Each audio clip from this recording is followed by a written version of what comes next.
Dear students, railway की तैयारी करने वाले सारे स्टूडेंट्स, हम लोग जो ये टॉपिक्स ले रहे हैं 2 बुक से, इसे आप हर हाल में टाइम निकाल कर मैनेज करके कंप्लीट करें।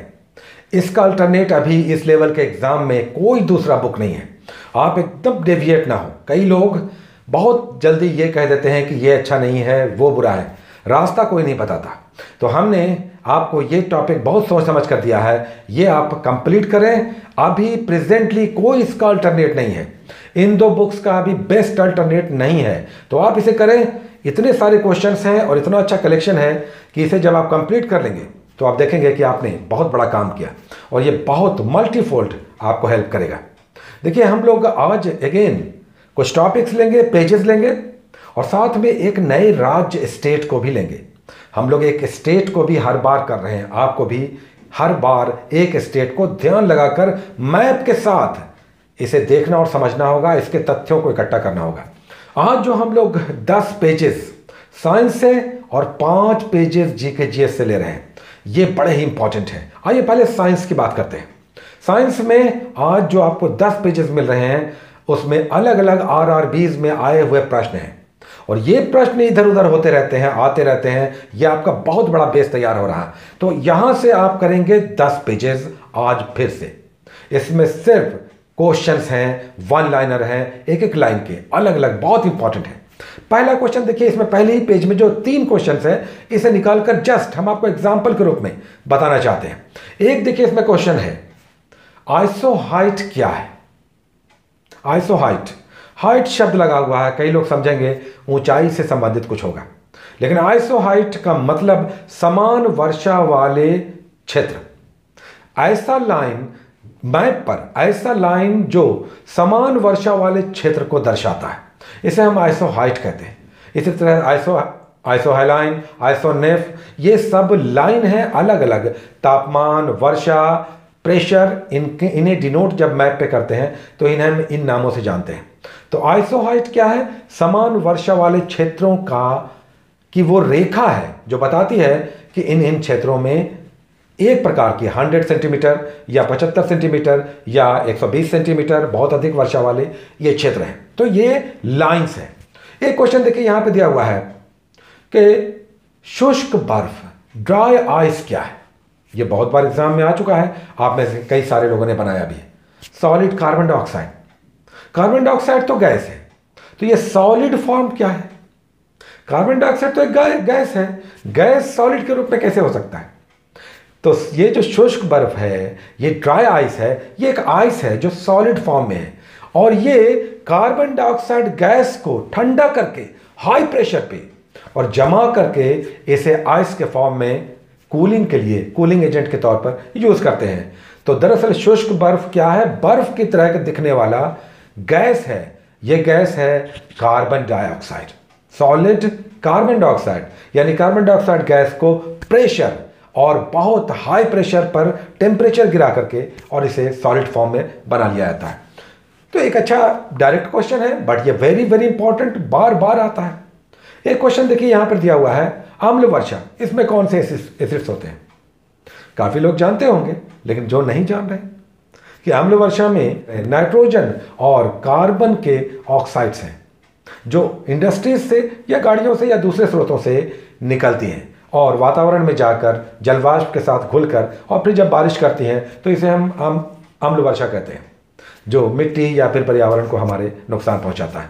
तो ऐसे बहुत सारे फैक्ट्स आपको अनगिनत यहाँ पे मिल रहे हैं। आप इसे बिल्कुल बहुत ही डेडिकेशन से कंप्लीट करें, पूरा टाइम देकर, और रिवाइज भी करते रहें। ऐसा ना हो कि आप आगे बढ़ते जाएं, पीछे छोड़ते जाएं। इसका सबसे अच्छा उपाय है कि आप हर दिन पीछे के टॉपिक्स को भी 2-3 एवरी टाइम 2-3 पेजेस आप रिवाइज भी करें। तो ये हो गया साइंस के, ये 10 पेजेस आपको मिल गए, इसे आपको कंप्लीट करना है।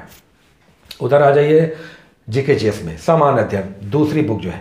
याद रखें कि इसमें जीके जीएस वाला अभी जो हम आपको पेजेस दे रहे हैं, कई लोग कहते हैं कि पेजेस नहीं मिल रहे हैं, तो पेजेस एग्जैक्ट शायद ना मिले, क्योंकि हर साल इसका नया वर्जन आ जाता है।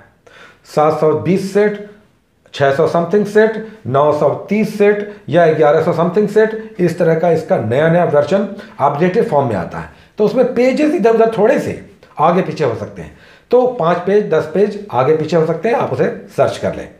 अभी जो रिसेंट जो सबसे लेटेस्ट वर्जन है उसमें 1100 समथिंग सेट्स हैं, 1120, 1130 या 1156 ऐसे ही सेट्स हैं।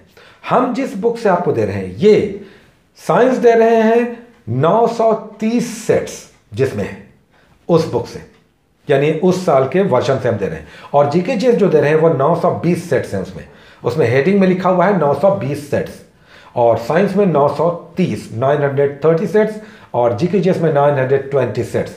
तो इससे हम आपको ये पेजेस दे रहे हैं।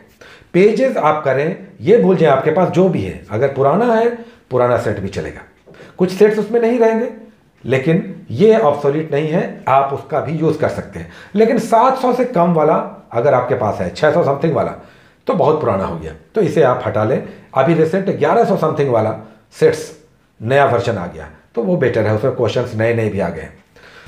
तो अब जीके जीएस में हम लोग आते हैं सब। उसके बाद जीके जीएस में आज फिर से हम आपको 5 ही पेजेस दे रहे हैं, 5 पेजेस ओनली। ये 5 पेजेस तो देखने में 5 ही पेज हैं, लेकिन इसमें बहुत फैक्ट्स हैं। अब इसमें देखिए गवर्नर जनरल जितने भी हुए उनका डिटेल्स है, वेरी इंपॉर्टेंट।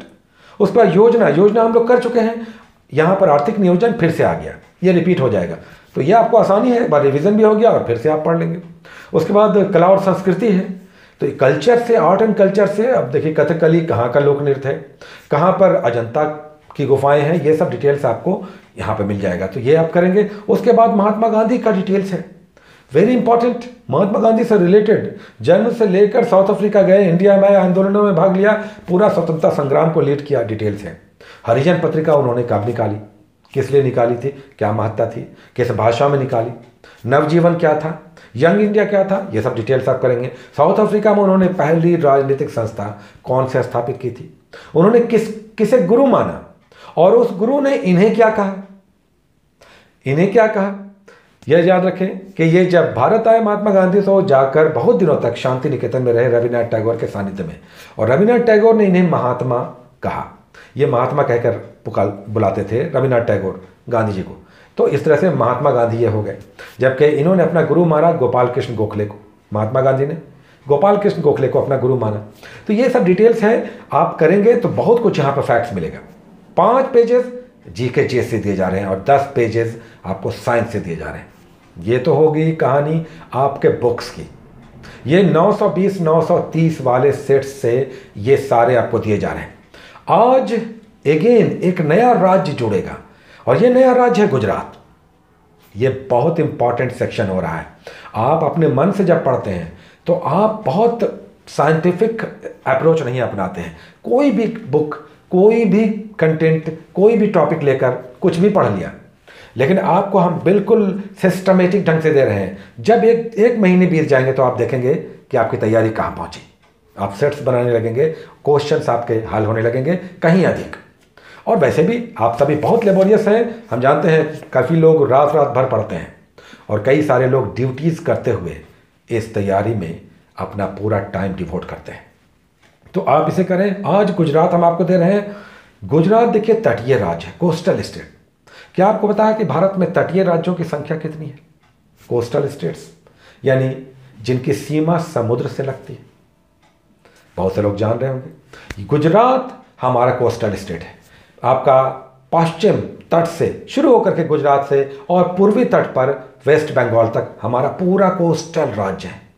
और इन कोस्टल राज्यों की बहुत सारी ऐसी विशेषताएं जो एग्जाम में आती हैं। इनके विशेषकर बंदरगाह। आप देखिए, जब आप गुजरात करेंगे तो आप देखेंगे कि उसके ठीक मुंह पर नुकीला मुंह निकला हुआ है, एकदम नुकीला। उस पर ओखा बंदरगाह है, गुजरात का प्रसिद्ध ओखा पोर्ट। बहुत इंपॉर्टेंट है, कई बार पूछ चुका है कि ओखा पोर्ट कहाँ है। एकदम मुंह निकला हुआ है, नुकीला, वहां पर ओखा बंदरगाह है। उसका द्वारका है। उसके बाद पोरबंदर, महात्मा गांधी से रिलेटेड पोरबंदर। तो ये सब बंदरगाह आपको दिखाई देंगे। तो ये तटीय राज्य आप करें। गुजरात में कच्छ की खाड़ी और खंबात की खाड़ी बहुत इंपॉर्टेंट है।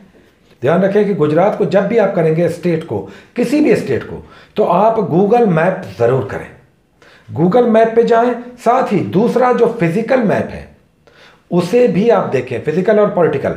उस मैप को भी अलग से आप देखें। गूगल मैप के अलावा आप अलग से गुजरात मैप आप टाइप करें, इंटरनेट में आप टाइप करें और उसके बाद मैप के डिटेल्स लें, किस राज्य से किन किन राज्यों से इनकी सीमाएं लगी हुई हैं, कौन सा राज्य सबसे लंबी सीमा से जुड़ा हुआ है, तो ये सब डिटेल्स आपको मिल जाएगा। कोई विदेशी राज्य तो नहीं है, कोई विदेशी देश, तो वहाँ से ये सब इंपॉर्टेंट फैक्ट्स हो जाते हैं। तो गुजरात आप करेंगे, आपको 3 बड़े टॉपिक्स मिल गए, एक 10 पेजेस वाला साइंस, दूसरा 5 पेजेस वाला जीके जीएस और तीसरा एक राज्य जिसका पूरा डिटेल्स आपको लेना है।